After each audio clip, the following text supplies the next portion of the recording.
Right, Coach, you win this one 3-1 after coming from behind. Your overall assessment of the match, especially in view of the fact that this was the first time that you were scored first. We are thankful to our supporters who made us believe that we would win this game, even when we were a goal down. I think they showed that no, they are really behind their team this season, and believe that no, these youngsters can give them something. Although we talk of putting together the culture of Highlanders, putting together a display that would make people come to the stadium. I think in all fairness, both parties have done their part. The boys have not disappointed. The supporters have also now started to try and come in and believe in their boys, which is a good sign. And one would only hope that this is not only for now, and also probably in a game of football we can lose a game which is acceptable, but it is how we lose that game that probably our supporters should look at and accept, because you can't win all of them. You have to at one stage lose a game. It is probably when and how we will lose that game. But what I would say to them is they really did us proud today. They gave us the spirit to fight back and win this game at the end of the day. Not only with maybe 2-1, but with 3-1. I think that was the turning point of the old Highlanders to the new era that we are getting into, and the boys now believe that with the 12th man they can win anything. Quite interesting the views you are raising. There's 7 matches unbeaten. That includes a victory over Dynamo's, a 1-0 scoreline away. Which game would you say will be the best for you in the 7-match unbeaten run? I thought this one was an exciting game. I think the boys have really performed differently in all the games that we played. There have been great moments in different great moments in each game that we've played. For example, I would think that the natural game, I think the boys showed a lot of character. They showed a lot of zeal to want to win something. And you look at the Dynamo's game, the boys, it was not an issue of the coaches telling them what to do, but an issue of enough is enough.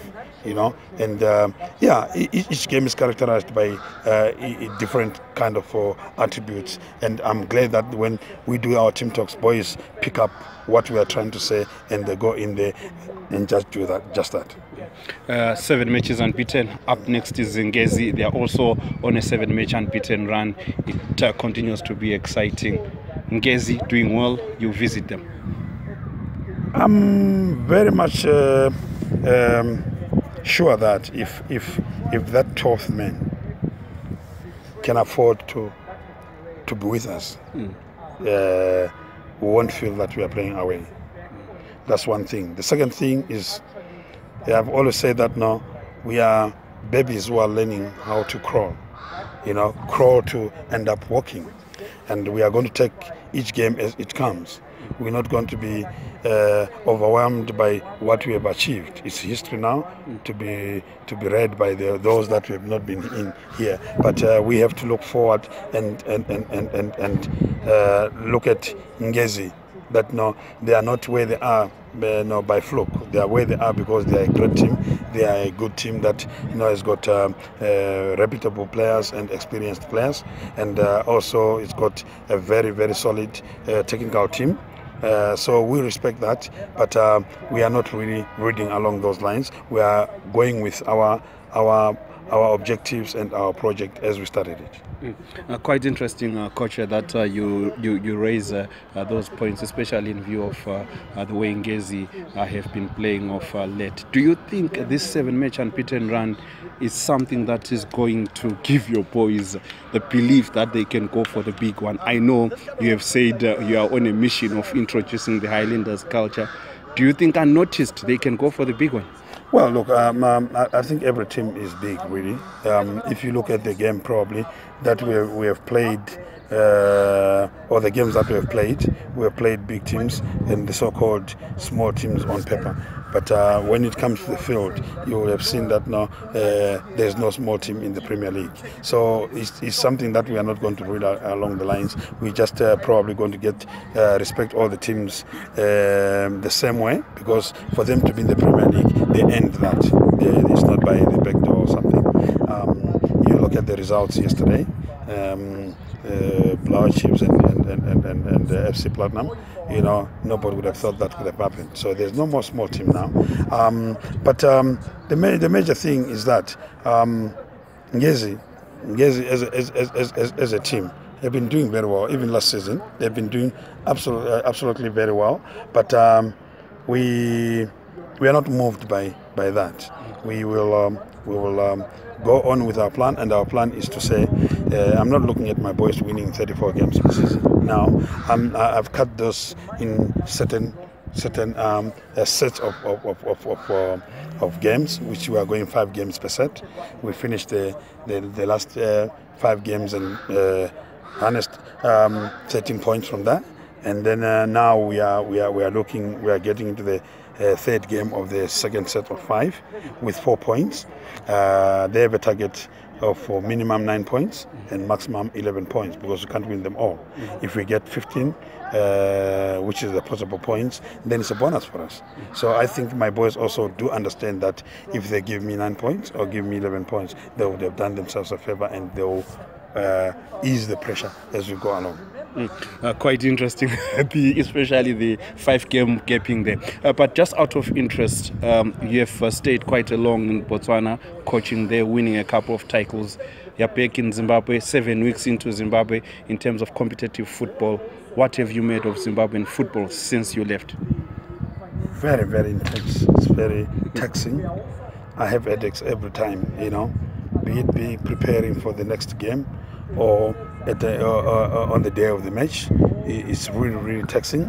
And seeing to it that Highlanders have now entrusted me in terms of trying to put structures right from the juniors, which I haven't even started in terms of the juniors. So you can see how much load I have ahead of me.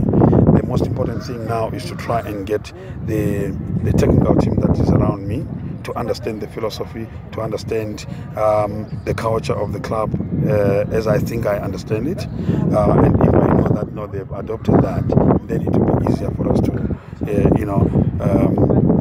have leeway to go in right from the other 14s to the senior team, because I'll be knowing that my lieutenants in the first team can actually handle the situation while I'm with the other age groups.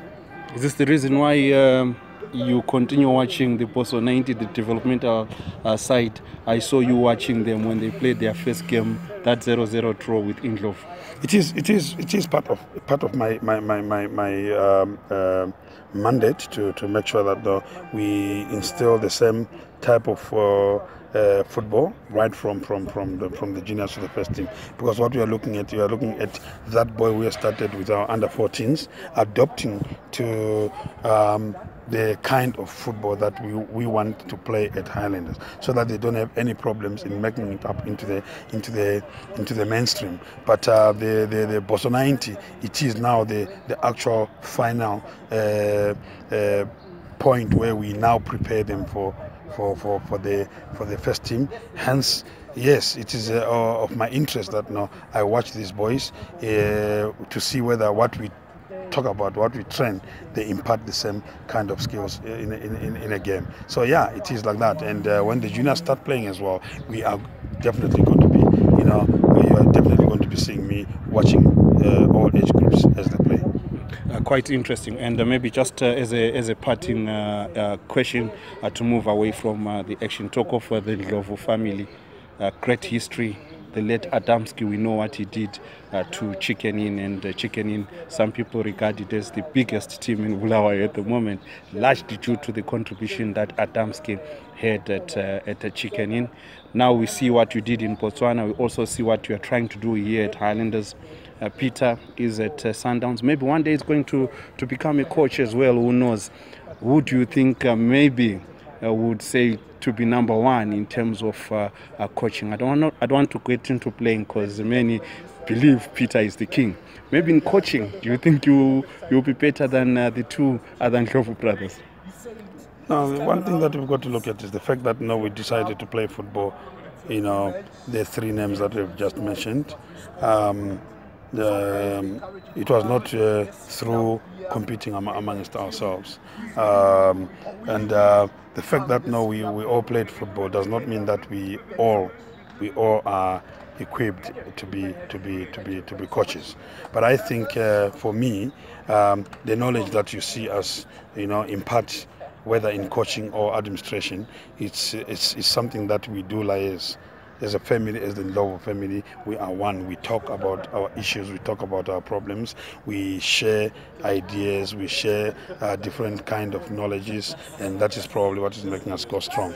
I think the late young man Adam, you saw that by the time when he was actually putting together Chicken Inn, he was a coach that was open to each and everybody. You would listen to people, go out there, analyze. Yeah, you would phone me as well and say, "Brah, this is what I've gathered when I was just doing my research, and I've gathered A, B, C, D. What do you think is worth looking at here, or worth trying here and there?" So I think that's what has kept us very strong together. We also support if tomorrow Peter is playing his last game to win the championship at Sundowns, I would definitely fly there and give him the support. Nice one. Some people, I know I said last question, some people think that maybe where you are seated right now, Adam could be sitting on that bench coaching Highlanders? Anyone can coach Highlanders. Any player, for me, any player that has played for Highlanders, or anyone that meets the criteria that Highlanders is looking for, can coach Highlanders. It's been 10 years since I left Highlanders. I'm quite sure there's so many other coaches that coached Highlanders. It's all about culture. For me, it's all about culture. You can coach Highlanders, but if you don't have the culture, you never pick it up. I will quote from the outside that there's a coach who once said that even Jesus cannot coach Highlanders. So I mean, look, it's situations, it's circumstances that made probably that coach say that. So, but I think yes, I don't think there's anything that could have stopped the late Adam to have coached Highlanders, because he was a passionate boy in terms of football. He was a boy who listened to his elders and wanted to do things by the book. So yeah, I wouldn't be surprised if he was going to be sitting where I'm sitting now and coaching Highlanders. Madinda, thanks for the time and all the best ahead. Thank you so much. Thanks.